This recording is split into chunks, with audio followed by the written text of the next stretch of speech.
자, 여러분 안녕하십니까. 에버랩스 여러분들과 같이 진행을 하고 있습니다. 자, 부활한 반값 아파트. 그러니까 여기에 대한 것은 예전에도 진행을 한번 해본 적이 있다.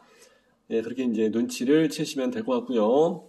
시세보다 싸지만 깡통 로또 우려도 있다고 합니다. 어떻게 된 내용인지 한번 보도록 하겠습니다. 그리고 여기 소제목 나와 있는데 10년 만에 토지 임대부 아파트 과연 성공할까? 물음표 붙여야죠. 네. 제가 보기에는 쉽진 않을 것 같은데 뭐 잘 될 때도 있고 안 될 때도 있고. 자, 토지 임대부. 그러니까 토지는 임대 빌려준 거다. 그러니까 이제 건물만 네가 사는 거야. 땅은 정부 거고 건물만 이제 네가 사는 거. 원래 이런 개념이었거든요. 그거를 같이 보도록 하겠습니다. 자, 일단 중요한 건 뭐냐면은 서울 강남 생활권 이게 이제 중요한 겁니다. 그래서 지금 아파트를 필요로 하시는 거의 대부분의 분들, 이제 서울에서 출퇴근을 필요로 하시는 서울에 직장이 있는 그런 분들, 그래서 이제 뭐 20대, 30대, 40대, 예, 이제 저까지 포함해서 자, 분양가가 3억 원대, 3억 원대면 괜찮지. 그래서 5구제곱을 해서 이제 나온다고 합니다. 그러니까 59제곱은 거의 뭐 전용으로 따지게 되면 옛날로 따지게 되면 뭐 24평, 25평 이렇게 이제 되는 경우가 있는데 26평까지는 아닌데 하여튼 예. 예전에 이제 서울 근처 외곽에서 이제 뭐 마석, 마석이라든지 화도 마석 이런 데서 했던 게 5구 타입이 그때 한 뭐 2억 84가 3억 이렇게 해서 이제 했었던 기억이 납니다. 근데 거기에 비해서 지금 걔네들도 금액이 거의 더블로 올라갔었거든요. 그렇게 된 상황에서 지금 얘들이 이거를 3억으로 해서 뺀다. 그러면 사실 굉장히 일단 저렴한 가격이죠. 어떻게 되든지 간에 일단 금액은 경쟁력이 있긴 있습니다. 그리고 이제 주변 시세보다 5억 원가량 저렴하다고 합니다. 그러니까 주변 시세는 사실 일반적인 아파트는 8억, 9억 정도까지는 생각해 볼 수 있다. 이렇게 해서 눈치를 채시면 되겠고요.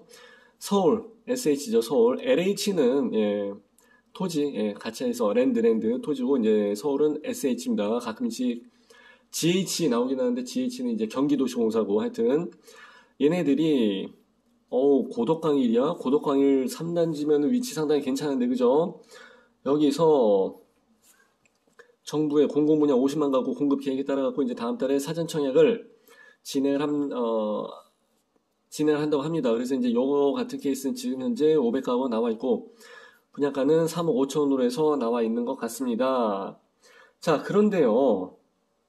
지금 사전 청약으로 해서 다음 달에 잡혀져 있는 것들이 좀 있었어요. 그래갖고 제가 전에도 방송을 했던 기억이 납니다. 그 이제 전편 참고하시면 될 것 같고요. 그리고 분양가는 뭐 3억대, 근데 이제 3억 5천, 예, 3억 9천, 3억 8천 이 정도는 아니고 하여튼 3억 5천 나와 있고요. 자, 부동산 테크와 KB 국민은행 시세를 정보를 보게 되면은 주변에 있는 게 8억 5천 이 정도에서 이제 금액이 나와 있는 거니까 사실 그러면은 땅값이 5억이고 건물이 3억이고 해서 이제 한 8억 정도에서 나왔다라고 해서 이제 보시면 되죠. 그냥 거의 다 아파트 값을 차지하는 거는 건설비는 뭐 콘크리트 비용, 철근 비용, 그리고 이제 사람, 예, 인력비 좀 써야 되니까 거의 어디 가나 사실 비슷합니다. 대동소이에. 근데 서울 근교에다 짓는 거 거기에 대한 땅값이랑 그리고 어디 뭐 지방 완전 총구석 어디에다가 짓는 거기에 대한 그 땅값이랑 그 땅값에 대한 차이가 사실 상당히 크죠. 자, 이게 10년 만에 다시 나왔다고 합니다. 토지 임대부 분양주택. 자, 토지는 SH가 갖고, 자, 건물만 분양한다고 해서 이제 아까 설명을 드렸었죠. 그래서 땅값이 빠지기 때문에 건설비, 건축비만 들어가기 때문에 상당히 저렴합니다. 그래서 반값 아파트라고 해서 나와 있고, 실제로 앞서 나온 단지는 로또였습니다. 앞서 나온 단지, 그러니까 예전에 먼저 했었던 SH에서 전번에 한 거를 이야기를 하는 건지, 아니면은 실제로 앞서 나온 단지, 그러니까 뭐 3단지 옆에 뭐 2단지가 있었다. 그러면 그래서 그게 로또라는 얘기인지 이제 그건 잘 모르겠어요. 좀 더 볼게요. 자, 고덕항의 3단지를 시작으로 해서 현 정부에서 잇따라 어쩌고저쩌고 해서 이명박 정부 때 선보인 아파트처럼 로또가 될까? 그러니까 이명박 때는 로또가 됐다 이제 이런 얘기죠. 자, SH는 앞으로 이렇게 해서 공급을 할 방침입니다. 이제 현동형이 이렇게 해서 진행을 한다고 했었죠. 자, 마곡까지 해서 이제 1,400가구가 대부분 이런 식으로 해서 진행을 한다고 하는데, 사실 뭐 1,400가구, 500가구, 이건 사실 그렇게 뭐 많거나 그런 건 아니에요. 자, 밑에 뉴스가 이제 계속되고 있습니다. 그래서 이제 고덕강일 같은 케이스는 사실 입지는 상당히 좋아요. 그래서 고덕강일이라는 이유 하나만으로도 저는 충분히 주목을 할 필요가 있다고 생각합니다. 자, 토지임 내부는 세훈이 형이 어떻게 저렇게 해갖고 이제 SH랑 해서 현동이랑 해서 이제 야심작이다, 야심작. 이제 작정하고 마케팅을 좀 하고 제대로 일이 진행이 되게끔 진행을 한 것 같습니다. 그러나 항상 그러나가 중요합니다. 시험 문제도 역시 마찬가지고 그러나 기대보다는 우려가 좀 크다고 합니다. 왜냐면은 깡통 로또 그러니까 시세 차익이 없으니까 아무런 의미가 없다 이제 그런 얘기죠.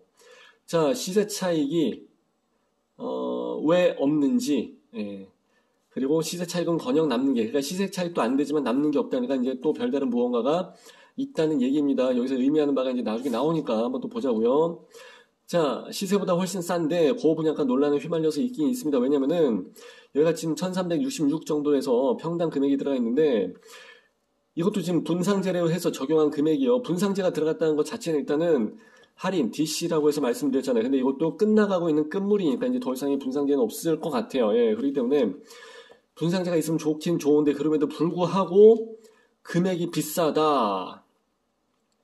그럼 기준점을 조금 옛날 거에다 둬서 그런 거 아닌 것 싶기도 하고요. 예, 토지 지분이 없어갖고 이렇게 해서만 건축비만 가지고 진행한 건데 자, LH가 있었던 거 이제 SH랑 LH랑 좀 다르다 그랬죠. 예, 성남은 원래 조금 저렴하긴 해요. 성남 예, 복정일지구가 평당 900 그리고 SH가 2년이요. 고덕강일 그리고 이제 위례 같은 데서 했었던 거는 평당 800.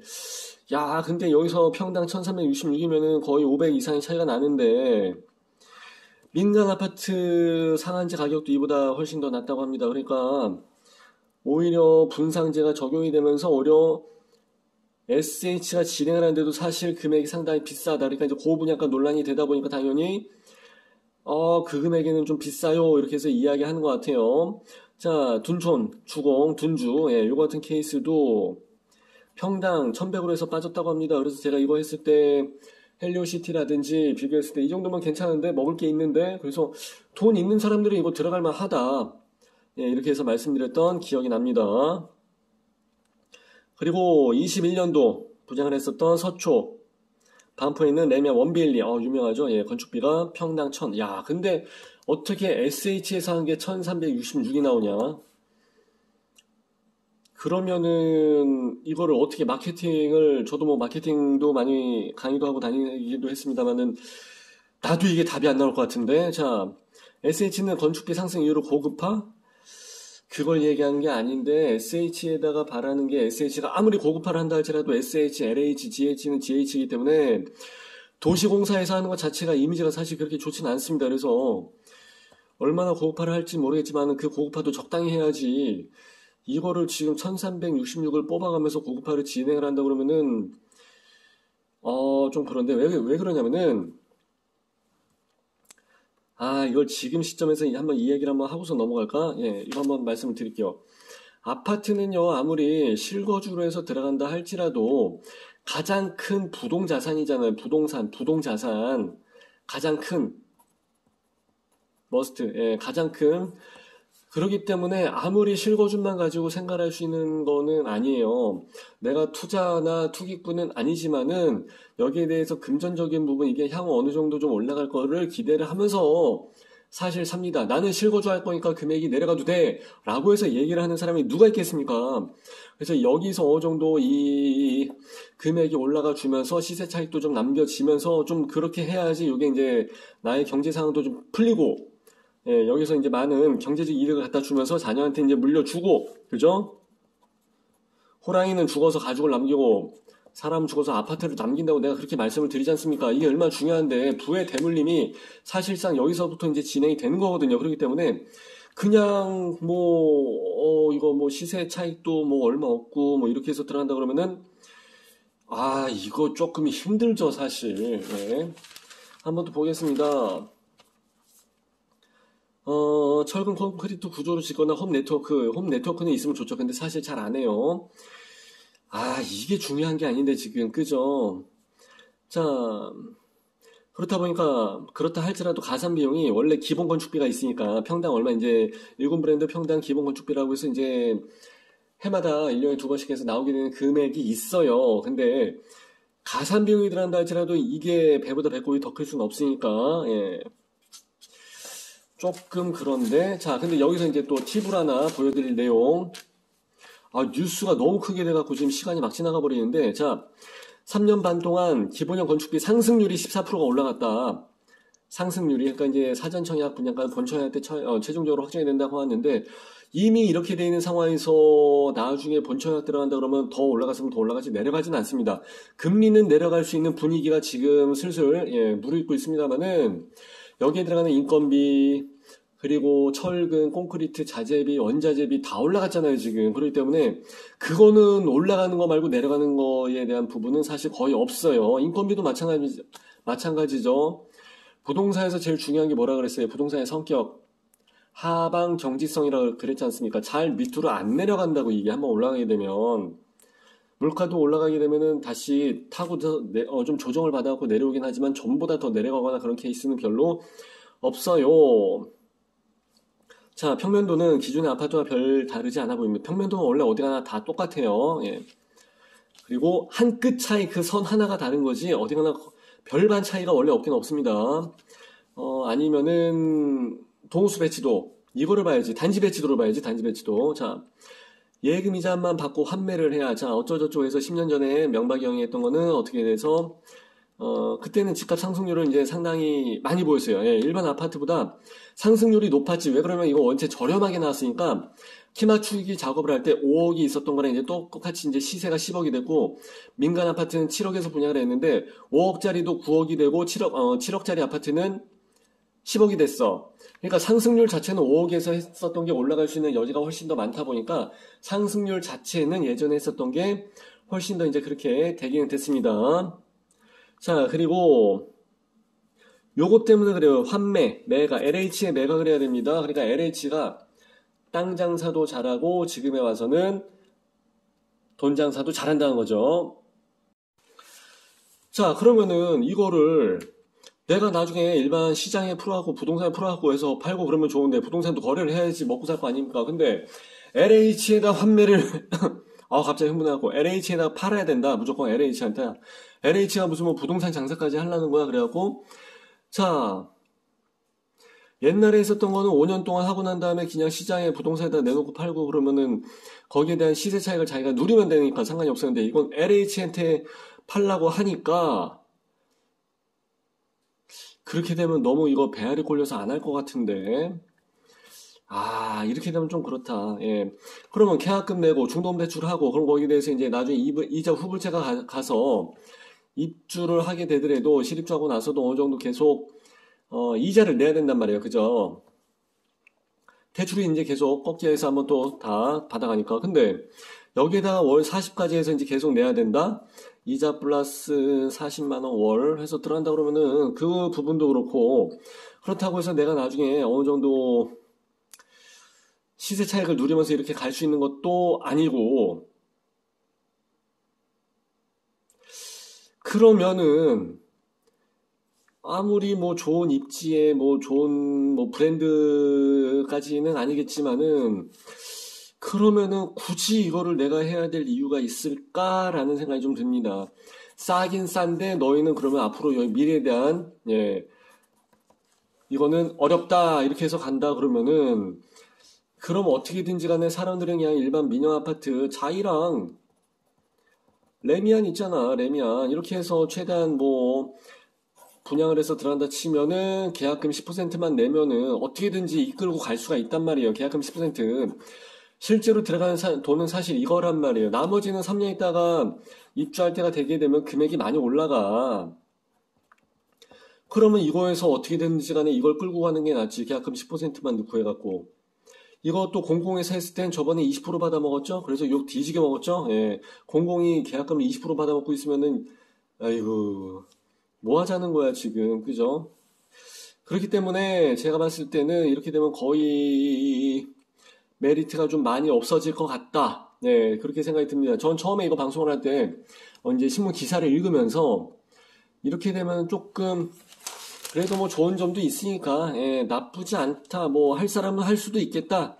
이렇게 생각을 하고 그랬었는데, 지금은, 여기에 뭐 40이 80으로 오를 수도 있다. 이런 건 둘째치고, 이건 뭐 나중 가서 얘기고, 일단 확정된 내용만 가지고 해서 본다고 치면은, 조금 쏘쏘 예, 쏘쏘 정도가 아니라 이 정도면은 그냥 예, 좀 그렇습니다. 그리고 이제 여기 나와 있죠. 예. 청약 조건이 3년 반 뒤에 본 청약 때 어떻게 확정이 될지는 모르는 상황에서 청약 대기 제한 상당히 난감하다. 그러면 항상 우리는 일단 넣어놓고 나중에 뺄 때 빼더라도 일단 보험 처리하자. 내가 자이랑 레미안 뭐 좋은 데 있는 아파트가 안 될 수도 있으니까 일단 사전 청약은 넣어놓고 보험 처리하는 걸로. 그리고 여기 이때 당시에는 MB가 진행을 하면서 큰 인기를 끌지 못하고 사업성도 떨어지고 해서 중단이 됐다. 아까는 또 뭐 대박 치고 해서 뭐 히트 치고 막 그랬다며. 이랬다 저랬다 그래 기사가. 예. 하여튼 제가 봤을 때는 그냥 쏘쏘 역시 싼 게 비지떡이다. 예. 그리고 이거는 매 정부마다 야심차게 진행을 하려고는 하지만은 솔직히 말씀드리면 한 번도 성공을 한 적이 없다. 그러니까 하지 마시라 이건 아니에요. 하지 마시라는 아니고 단지 보험으로서의 사전 청약이라는 것 때문에 보험으로서의 역할은 한다. 사전 예. 이렇게 해서 정도까지만 정리를 하는 게 좋을 것 같습니다. 자, 이렇게 해서 마무리하는 걸로 하고요. 좋아요, 구독, 알람 잘 좀 부탁드리겠습니다. 따봉.